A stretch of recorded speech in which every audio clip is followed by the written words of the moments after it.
భారత సంస్కృతికి ప్రధానమంత్రి నరేంద్ర మోదీ అంబాసిడర్ లాంటి వారని కేంద్ర మంత్రి కిషన్ రెడ్డి అన్నారు.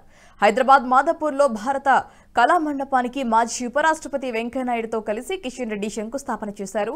కేంద్ర మంత్రిత్వ శాఖ ఆధ్వర్యంలో సంగీత నాటక అకాడమీ దక్షిణ భారతీయ సంస్కృతి కేంద్రాన్ని కూడా వారు ప్రారంభించారు. ఈ సందర్భంగా కిషన్ రెడ్డి మాట్లాడుతూ ప్రధానమంత్రి నరేంద్ర మోదీ ఆదేశాలతో కళాకారుల అభ్యున్నతికి తోడ్పాటు అందిస్తామని తెలిపారు. భారత ప్రభుత్వం ఆజాదీ కా అమృత్ మహోత్సవంలో భాగంగా అనేక కార్యక్రమాలు చేపట్టామని, దాదాపు 30 కోట్ల వ్యయంతో 700 మంది కూర్చునే విధంగా ఘంటసాల వెంకటేశ్వరరావు పేరుతో ఒక ఆడిటోరియానికి భూమి పూజ చేశామని చెప్పారు.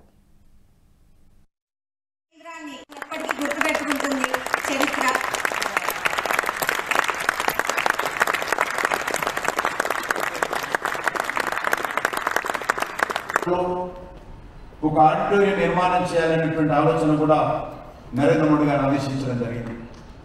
వారి ఆదేశాల మేరకు ఈరోజు హైదరాబాద్లో 3 కార్యక్రమాలు ఏర్పాటు చేస్తున్నాం.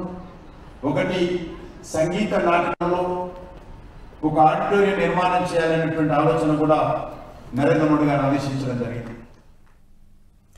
ఈ వీడియో మీకు నచ్చినట్టయితే లైక్ చేయండి, 10 మందికి షేర్ చేయండి. అలాగే కామెంట్ల రూపంలో మీ అభిప్రాయాలను మాతో పంచుకోండి. Nationalist hub group of channels ను సబ్స్క్రైబ్ చేసుకుని తెలుగునాట జాతీయవాద జర్నలిజాన్ని ప్రోత్సహించండి. ఈ వీడియో కింద ఉన్న బెల్ ఐకాన్ పై క్లిక్ చేయడం మర్చిపోవద్దు.